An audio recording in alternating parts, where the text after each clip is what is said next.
Dinlə bağlı bir-iki fikirlər söyləmişdim. Həmən üstümə hücumlar oldu. Səhifələrimi bağlatdırdılar, mənə təhqirlər yazdılar, nələr. Yaxşı, mən sizin dediklərinizi o vaxt qəbul etdim ki, olmaz, bunu danışmaq olmaz.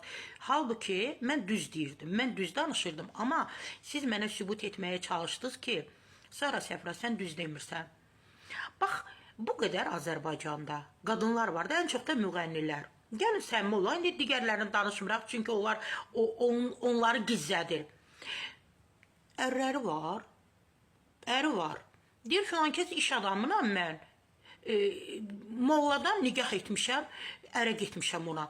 Və yaxud da gediblər, kimdənsə 3-4 uşaq doğublar, 2 uşaq doğublar, Rusiyada yaşayan, harada yaşayan kişilərdə. Hamının da arvadı var. Bizim mollalar, bizim axundlar, məhz həmin adamları imam nigahı deyirlər də, nigahı salır. Niyə bunu edirsiniz? Hə? Mən bir-iki ifadə işlətdim, hamınız mənim üstümə hücum etdiniz ki, sən düz danışmırsan. İndi siz düz mü edirsiniz? İnsanların ailələrini dağıdırsınız. Bu nə qədər realdır, bu nə qədər ədalətlidir, bu nə qədər düzdür. Hörmətli bizim məsciddə oturan axundlar, mollalar. Evli kişi evlidir. Siz durmuşsunuz, bir onun şəxsiyyət vəsiqəsinə baxın da, insanın niyə ailəsini dağıdırsınız? İnsanın evində qansu yerinə axır. İnsanın evində qansu yerinə axır. Qadını vurur, öldürür, əzir, şiddət göstərir. Sən də, siz də üzr istifadə edir, hansısa əxlaqsızı gətirmişsiniz, nə bilim 5-10 manata görə. Həmin o kişinin arvadı edirsiniz. Niyə? O da deyir hər yerdə ki, molladan nigahım var, molladan nigahım var, deyil imam nigahım var. Mən onun qəbuluyam, mən onun halalıyam. Hörmətli axundlar, hörmətli axundlar, mollalar, məsciddə oturmuşsunuz.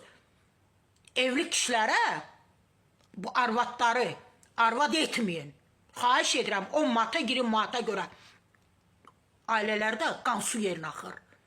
Kişinin qadına, bilsin nələr edir ailəsində. Etməyin bunu. İnsanların ailəsini dağıtmayın. Düzdən danışırsınız, ədalətdən danışırsınız. Dinimizin şəffaflığından danışırsınız.